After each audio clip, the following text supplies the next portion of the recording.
डोगरा नेगी। बड़ी खबर आपको इस समय की बता दें, बिहार में तेजस्वी यादव ने महागठबंधन की सीटों और उम्मीदवारों के नाम की औपचारिक घोषणा कर दी है।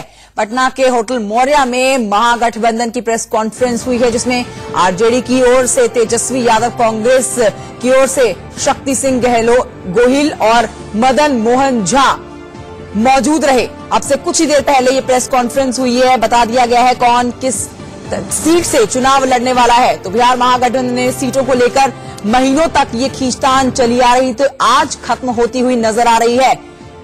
सारी सीटों का ऐलान कर दिया गया है। महागठबंधन ने 5 फेज के लिए सीटों और कई उम्मीदवारों के नामों की अब घोषणा कर दी है। इसमें आपको जानकारी दे दें कि महागठबंधन पहले में शामिल पार्टियों ने पहले और दूसरे चरण के लिए सीटों और उम्मीदवारों की अपनी घोषणा की है। आरजेडी के नेता तेजस्वी यादव इस प्रेस कॉन्फ्रेंस में मौजूद थे, जिन्होंने महागठबंधन को अटूट कहा। तेजस्वी यादव बोले कि महागठबंधन अटूट है। साथ ही उन्होंने अपनी सीटों के बारे में बता दिया। सासाराम से मीरा कुमार को टिकट मिल चुका है।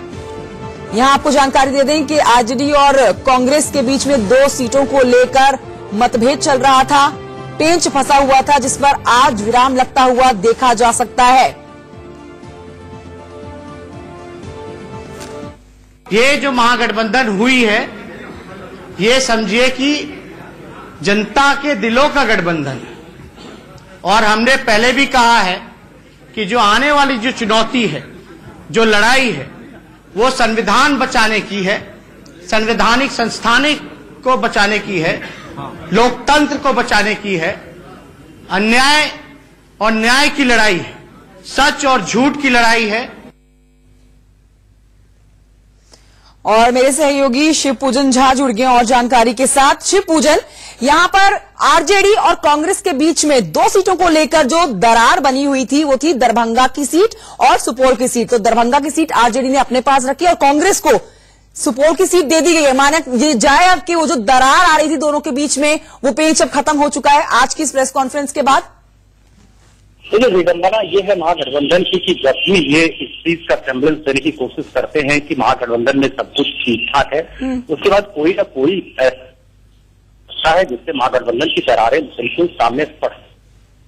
आज जब प्रेस कॉन्फ्रेंस हुआ तो कांग्रेस के तमाम जो सत्ताधार नेता जिन्हें मौजूद होना चाहिए था इस अदालत थे, न मदन मोहन झा थे, न गोहिल साहब थे, बताया यही तेजस्वी यादव से जब ये प्रश्न किया गया, बताया यही गया कि उन्हें पहले आना था लेकिन वो आ नहीं पाए, और क्योंकि प्रेस कॉन्फ्रेंस में लगातार देरी हो रही थी, इस बाबत वो नहीं आ पाए।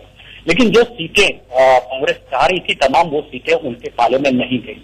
जहां तक सुपौल का मामला है, क्योंकि रंजीता वहां से चुनावी मैदान में उतरना चाहती हैं, तो वो सीट कांग्रेस को दे दी गई।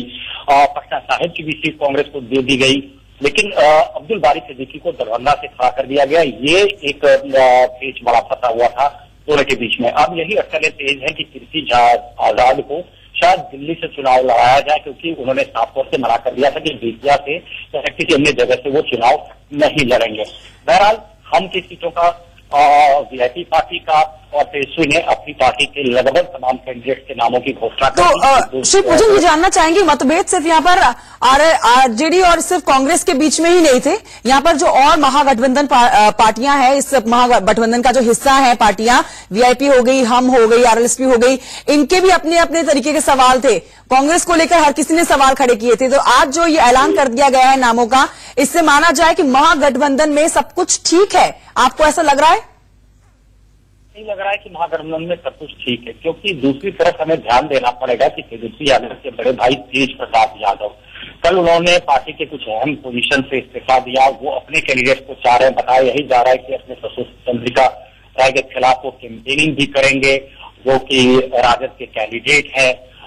ऐसे ही वो अपने उम्मीदवारों को उतारने की बात कह रहे हैं। तो अगर महागठबंधन का हिस्सा होने के बावजूद वो अलग कैंडिडेट्स उतारते हैं और उनके लिए कैंपेनिंग करते हैं या किसी कैंडिडेट के खिलाफ कैंपेन करते हैं, तो जाहिर तौर पर इस बात को इंगित करता है कि महागठबंधन में सब कुछ ठीक ठाक नहीं है। हालांकि ये सवाल तेजस्वी यादव से आज किया गया, उन्होंने सिरे से सवाल को नकार दिया, ये कहते हुए कि अटकलें लगाई जा रही है, ऐसा कुछ भी नहीं है। वो मुझे अर्जुन मानते हैं और अर्जुन की भूमिका में देखना चाहते हैं। अर्जुन को जरूर मानते हैं, खुद को कृष्ण मानते हैं तेज प्रताप यादव, लेकिन आज तक कभी भी मंच साझा नहीं किया उन्होंने साहब। लेकिन ऐसे में ये बात भी समझी जा सकती है शिव पूजन की, जिस तरह से उत्तर प्रदेश में तो गठबंधन में कांग्रेस को जगह मिली नहीं, अब यहां पर बिहार में महागठबंधन में जगह मिली, अपनी उन्होंने 11 सीटें मांगी लेकिन उनको 9 पे संतोष करना पड़ा। बाकी जो महागठबंधन की पार्टियां उन्होंने भी कांग्रेस पार्टी को लेकर सवाल खड़े किए और मनमानी चीजें मनमाने का भी उनके ऊपर आरोप लगाया। अब 9 पर संतोष करना पड़ रहा है, सीटें भी वो नहीं मिल पाई हैं जो चाहती थी कांग्रेस पार्टी। मतलब स्थिति यहां पर यही है कि कांग्रेस को चाहे अनचाहे तो संतोष बनाना ही पड़ेगा। कोई दूसरा विकल्प भी कांग्रेस के पास शायद नहीं था। पिछले 2-3 दिनों से काफी राजनीतिक गहमा गहमी थी। यहाँ के कई कांग्रेसी नेता हैं जो पुराने कांग्रेसी हैं, उन सब ने मुलाकात करके राहुल गांधी को स्पष्ट रूप में कहा कि कांग्रेस हैज टूक डाउन वेरी लो, यानी कि कांग्रेस बहुत नीचे झुक गई इस महागठबंधन के धर्म को निभाने के चक्कर में और बहुत बड़ी कुर्बानी कांग्रेस को देनी पड़ी। यानी कि हर मायने में कहा जा सकता है कि कांग्रेस ने यहाँ पर कुर्बानी दी है, हर मामले में कांग्रेस ने घाटा सहा है और ऐसा प्रतीत होता है कि राजद ने बाध्य किया कांग्रेस को 9 सीटें एक्सेप्ट करने के लिए और मन मुताबिक मनमाफिक सीटें भी नहीं दी गई कांग्रेस को। लेकिन कोई दूसरा उपाय नहीं था। कांग्रेस को पता है कि अभी किसी काडर पार्टी का वो यहाँ पूरी तरह से खड़ा नहीं हुआ है, इस बाबत उन्हें हार का सामना करना पड़ सकता था। इसी वजह से कांग्रेस महज 9 सीटों पर मान गई। अच्छा, ऐसे में हम कीर्ति आजाद को लेकर सवाल करें तो उनका क्या? देखिए, सिर्फ कीर्ति आजाद पर सवाल नहीं बनता है। 3-4 और ऐसे लोग हैं जो कांग्रेस में अभी हाल के दिनों में ज्वाइन किए हैं। लवली आनंद की बात कर लें, फॉरवर्ड कास्ट से वो भी आती हैं। शत्रुघ्न सिन्हा की बात कर लें, फॉरवर्ड कास्ट से आते हैं। कीर्ति आजाद की बात कर लें, फॉरवर्ड कास्ट से आते हैं। यहाँ पर ऐसा प्रतीत हो रहा है कि लवली आनंद की सीट शायद उम्र मुताबिक उनको शिवहर से चाहती थी, वो हो सकता है कि ना मिले, अभी अनाउंसमेंट होना बाकी है। दूसरी महत्वपूर्ण बात यह है कि शत्रुघ्न सिन्हा को छोड़ अगर दें तो कीर्ति आजाद को भी कांग्रेस पार्टी उस तरीके से तवज्जो नहीं दे पाई, एकोमोडेट नहीं कर पाई और बरतने तेज हैं कि शायद उनको दिल्ली से चुनाव लड़वाया जाएगा। 1-2 दिनों में स्थिति और स्पष्ट हो पाएगी। लेकिन जितने भी कद्दावर नेता जिन्होंने हाल में कांग्रेस ज्वाइन किया, इस उम्मीद पे, हालांकि शत्रुघ्न सिन्हा ने अब तक ज्वाइन नहीं किया, बताया जा रहा है 6 अप्रैल को शायद वो ज्वाइन करेंगे। देरी का मूल कारण यही कि महागठबंधन में जुटता नहीं है और अभी तक सीटों के बंटवारे को लेकर के अभी तक भी स्पीच थमा हुआ है। ठीक है शिव पूजन, आप प्रेस कॉन्फ्रेंस में मौजूद रहे होंगे तो आप क्या देख पा रहे थे कि संतुष्टि बनी थी सबके चेहरों में, जो तमाम पार्टियों से वहां पर मौजूद थे लोग, और जब जिस तरह से तेजस्वी यादव ने ऐलान किया सीटों को लेकर, उम्मीदवारों को लेकर, तमाम चेहरों पर संतुष्टि नजर आ रही थी? संतुष्टि का सवाल कहाँ उठता है? ये सवाल तब शायद उठता जब कांग्रेस के प्रतिनिधिमंडल यहाँ पर होता, मदन मोहन झा होते, गोयल साहब होते, या फिर रालोसपा के सुप्रीमो उपेंद्र कुशवाहा कॉन्फ्रेंस में मौजूद होते। रालोसपा की तरफ से एक रिप्रेजेंटेटिव, कांग्रेस की तरफ से एक ऐसे रिप्रेजेंटेटिव जिसे शायद मैं भी नहीं पहचानता हूँ।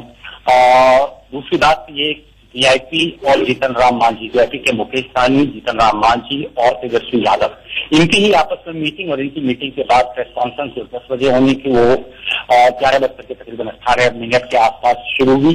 देरी के पीछे मूल कारण यही बताया गया कि last minute last ditch effort चल रहा था, किसी तरह से तालमेल बिठाया जा सके। ठीक है शिव पूजन झा, आपके पास लौटती हूं। मैं अपने दर्शकों को एक बार फिर से बता देती हूं, ये बड़ी खबर इस समय की कि बिहार महागठबंधन में सीटों को लेकर जो महीनों तक खींचतान चल रही थी, आज उस पर पूरी तरह से पूर्ण विराम लग चुका है, क्योंकि तमाम सीटों का बंटवारा जो है वो हो चुका है। कांग्रेस को 9 सीटें मिली हैं